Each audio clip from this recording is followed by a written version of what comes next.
Hi everyone, I'm Lisa Walton and welcome to Artist Stories. Today I'm talking to Vicki Conley, who lives in New Mexico and is inspired by the outside world. Her quilts are just really interesting. I first saw them many years ago and I just thought, what a clever idea. So I'm sure you're really going to enjoy this interview. Hi, Vicki. Hi, Lisa. It's so nice to see you. It's so nice that we can chat across many miles. The quilt that is behind you is actually the one that is in this photo as well. It's lovely, but it's not quite the style that we're going to be talking about today, is it?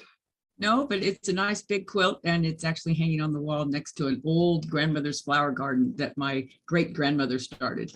Oh, really? Yeah, So they're quilting is definitely in the family.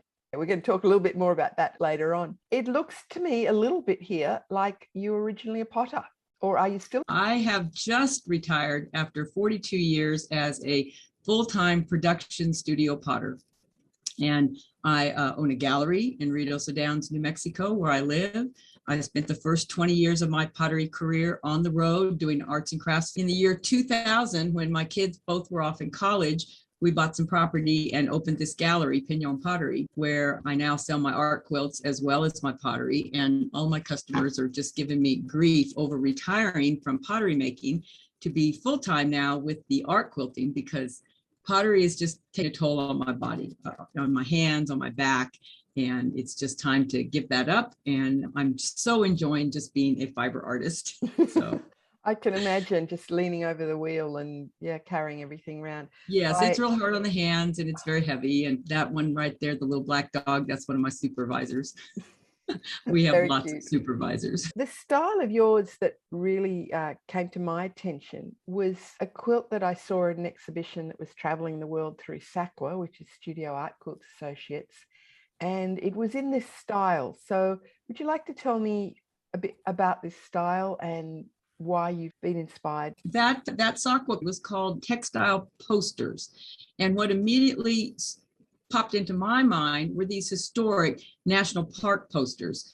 And of course, I couldn't copy one of these park posters, but I wanted my quilt to be in this graphic style. These posters were designed back in the 30s by the WPA, the about 35,000 different posters in different genres. Wow. You know, not just parks, but education, travel, welfare, politics, all kinds of posters. 35,000 were commissioned. And in the national parks, they commissioned, I think, 18 maybe, and 11 remain today of these really historic ones. They were made to entice people to travel and see the country back during the Depression. And they were done in this graphic style. They're 2,000 printed by hand silk screening. So each one of those that you see there maybe has 3 to 5 colors, and the artist did hand silk screening of these posters. So there were 2 things that I wanted to incorporate into my quilt. One was this style of the poster, and the next slide will show the famous Teddy Roosevelt and John Muir photo that was taken at Yosemite. So I wanted to echo this photo and what these men did starting our national park system. They're considered the fathers of the national parks. And John Muir wanted to protect Yosemite and invited Teddy Roosevelt out to see the land. And this was already after Yellowstone had become a national park. And when Teddy Roosevelt went back to Washington, he enacted the Antiquities Act. And now with the stroke of a pen, ever since then, a president can protect land, not just for beauty, but also for historical sites like battlefields or cultural sites like Indian ruins. The national park system actually has over 430 sites in the park system.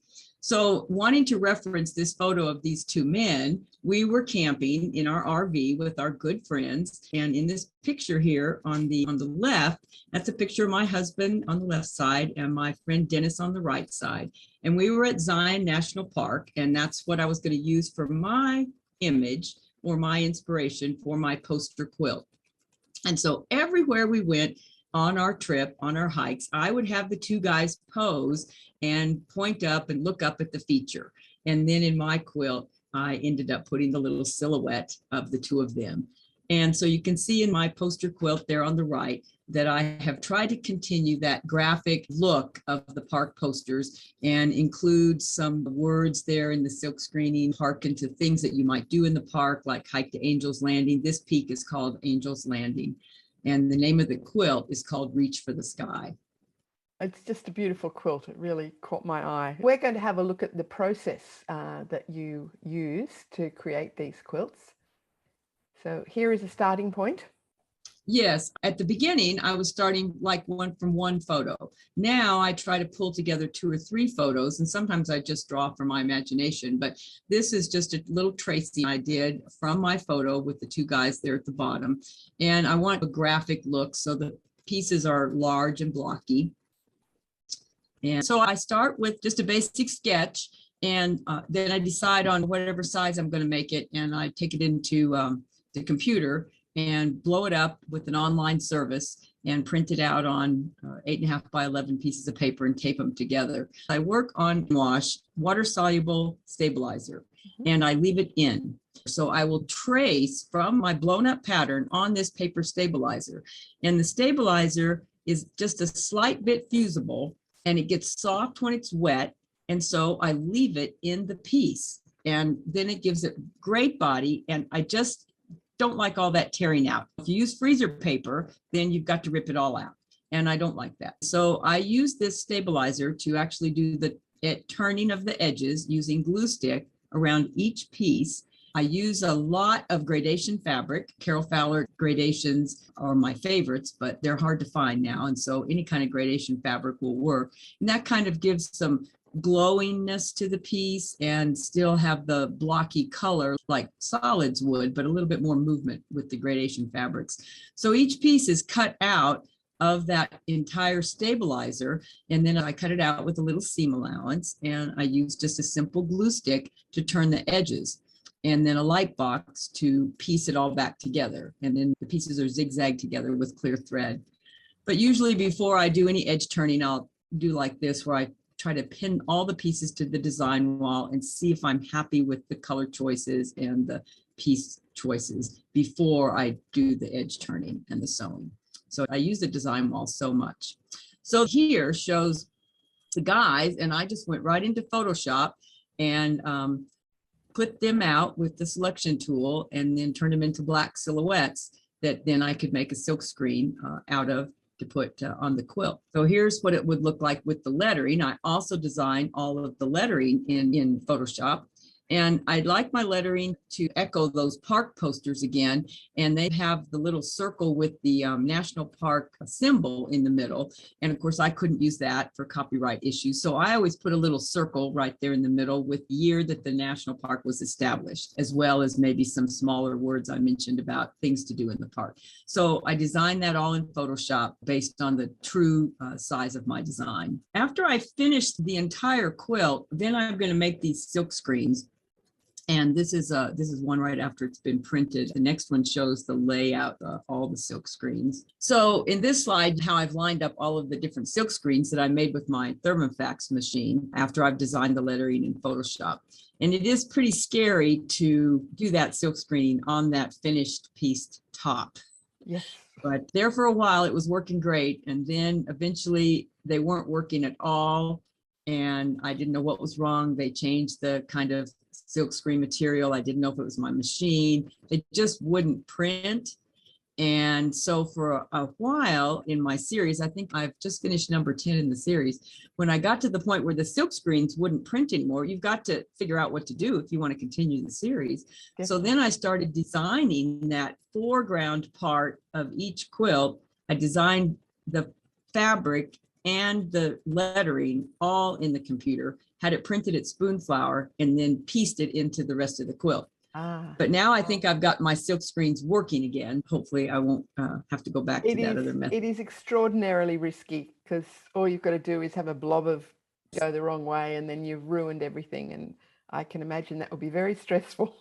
Yes, and then you just think it always is at the bottom, and where I have very large pieces of fabric, so there's less seams to have to silk screen over. It's hard to silk screen over those bumpy seams. Yeah. I figure if I ever have a giant mistake, I'll just have to cut that bottom part off and do some fresh fabric and do it again. But so far I've been lucky with that. So I'd be tempted to print first and then attach the fabric. yeah, that might be a thing too. But then if you didn't get it square, Yeah, because it doesn't attach in a straight line. I have all these nice curved pieces, so I haven't really tried that yet. Although that is how I have to piece on the spoonflower fabric when I design it in spoonflower. the problem solving aspect of the work that we do is certainly what gives me the most pleasure. It's like, how do I get this to work? How will I do this? And when it works, it's, oh, that's really good. I can imagine your brain is going quite berserk when designing these quilts as well.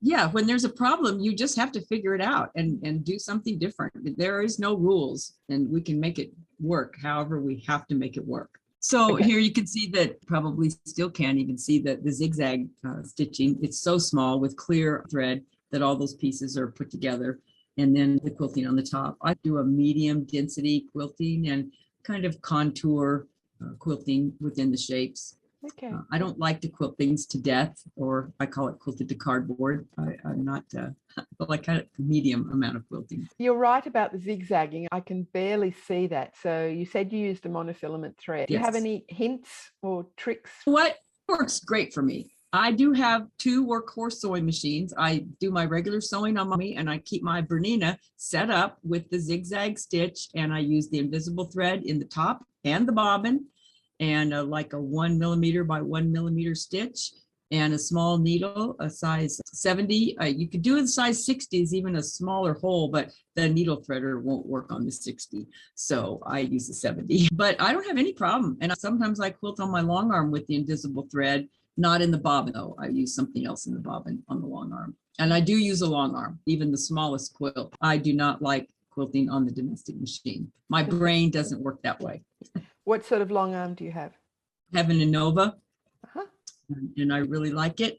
And for me, it's like writing with a pencil, and I just struggle even with an 8x10 quilt. I can't quilt that on the whole machine. So it's whatever you get used to. Everybody's different. Let's talk about my sky. Yes. This one shows a detail of the sky. Now, this is the other technique that I use in these quilts, and I call it fussy piecing. So the large rock formations are all big separate pieces where the edges are turned and zigzag together. But the sky, I take that whole pattern piece that's left after I've finished the rock part, and I divide it up into like wedges like you see here, and then draw lines for paper piecing in each section. And after I've drawn all the sections, then I label them from light, medium, dark, and dark with a pencil, all on the back. And then I use 1 Carol Fowler gradation blue fabric. And as I'm doing that, it's regular foundation piecing, and the piece, it's marked on the back.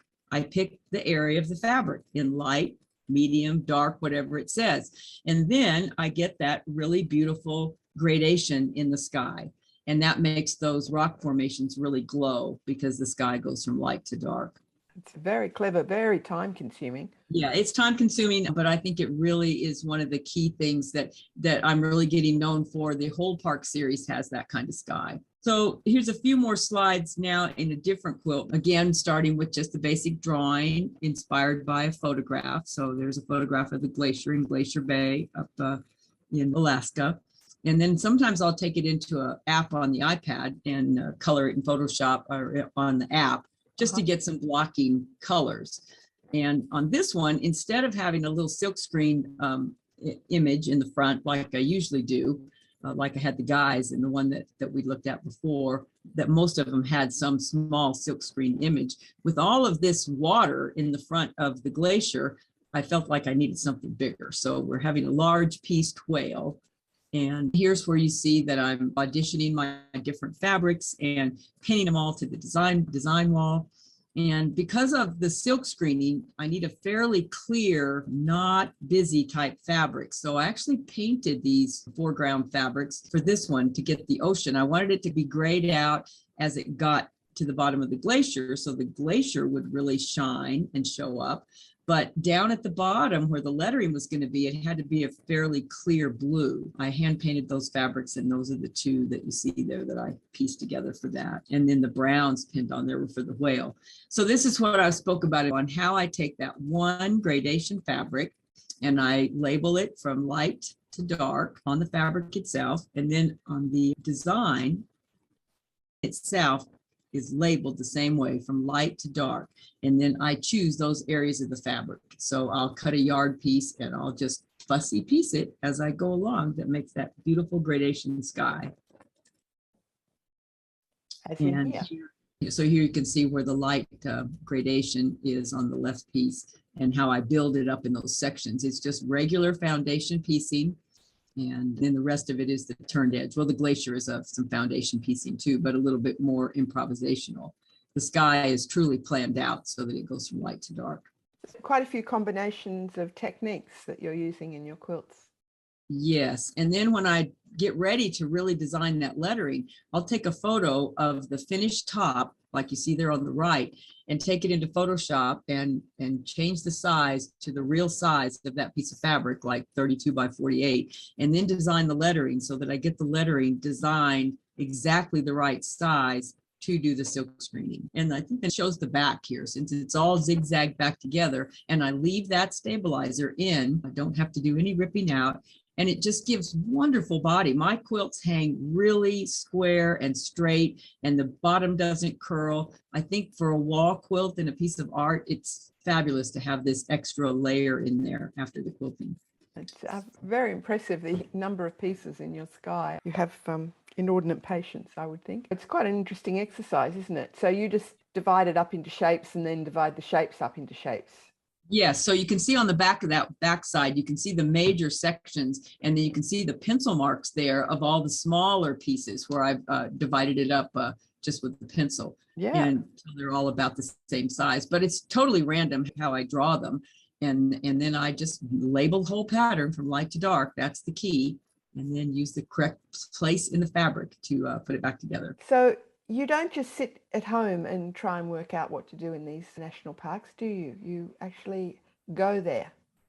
Yes, we go a lot, and we have a small RV. It's a truck camper, a slide-in truck camper in the back of our pickup, and we travel with 3 big dogs, and we go to many fun places where we can hike and be outdoors and be inspired. And I am never one to sit still. Anybody that knows me will tell you that I am always on the move and always have to be making and creating in every spare moment that I'm not outside hiking. So I have this little studio set up in my RV on the dinette, and with my little featherweight and a tiny little iron. That little iron there, it's only 10 watts. We camp a lot with no electrical hookups. We have solar and batteries, but you can't run a big iron. So that tiny little iron is only 10 watts. So I can run that, and I can run my little featherweight without any problem at all. The only bad thing is we do travel with our friends. And so when it's my night to cook, then I have to take everything off the dinette and put it all away and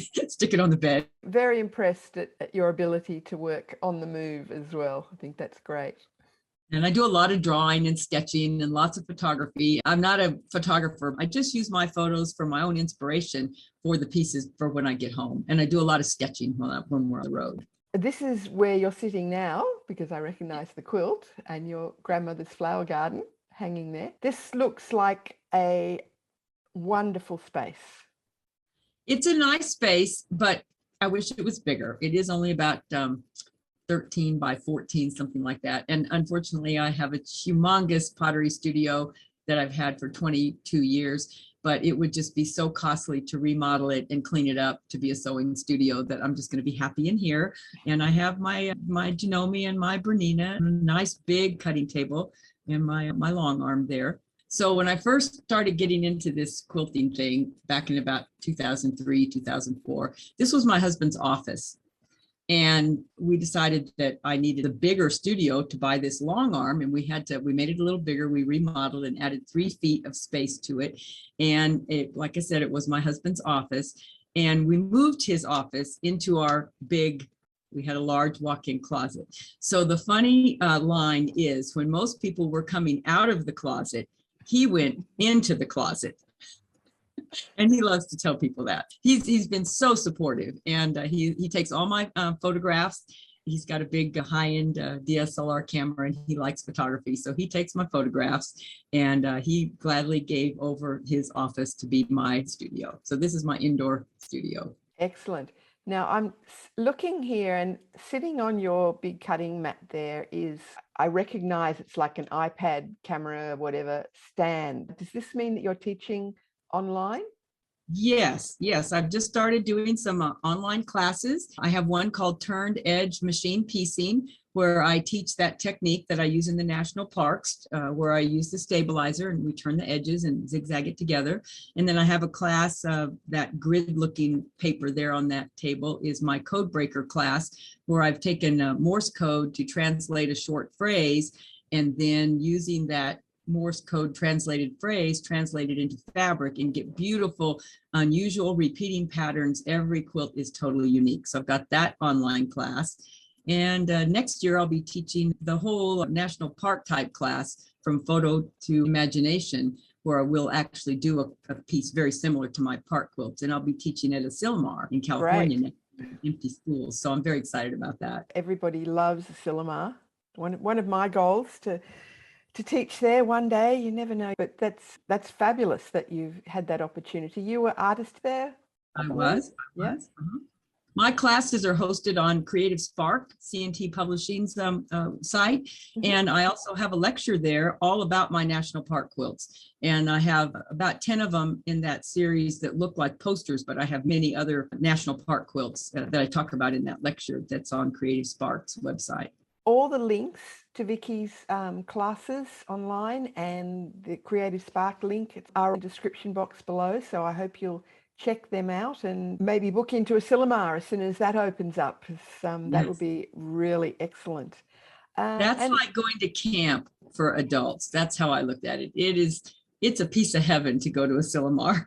I have friends that go there every year, and I've always wanted to, and it's just never worked because it's a bit further away from Australia to get there, but there's still time. One of the things that I just wanted to mention was you're not the only person in your family that quilts, are you? No, I am so fortunate that my daughter, Shannon Conley, also, I got her into quilting just about the same time I got into it. And every new technique I learned, I would teach to her. And she has just taken off also as an art quilter in a totally different direction than me, even though our inspiration is very similar, the mountains of New Mexico and our home. She does three-dimensional work and thinks totally out of the box. We've had a couple of joint shows and very pleased about that. And she's a wonderful quilter, and she just thinks outside the box. Her things are just so different, but she loves stitching and fabric and quilting, and then she puts them together in very unusual ways. She lives in Oklahoma. It's a wonderful thing that you have inspired her to also do her own thing in fabric. And I'm thinking I must have an interview with her as well. Yeah, she'd be great. I thought I'd just show you a few more of Vicki's gorgeous poster quilts because I just really love them. And I hope that you've enjoyed this interview and that you will consider subscribing. Just hit that button. And that will be wonderful because then I'm inspired to do a lot more of these talks. I'd like to thank you so much, Vicki. It's been really interesting. I'm very impressed. The variety of techniques that you use and the attention to detail, I think that's really amazing. I'm a very slapdash sort of person. So when I see that sort of work and those fine stitches, and you inspire me. So thank you very much. Thank you so much for having me. I just really enjoyed our talk, and I just can't hardly wait to see all of your Gaudi pieces. Yes, it's fun. It's fun. It's good to work in a series. I really recommend it. Yeah. Okay. Thanks, Vicki. And thanks everybody for watching, and bye for now.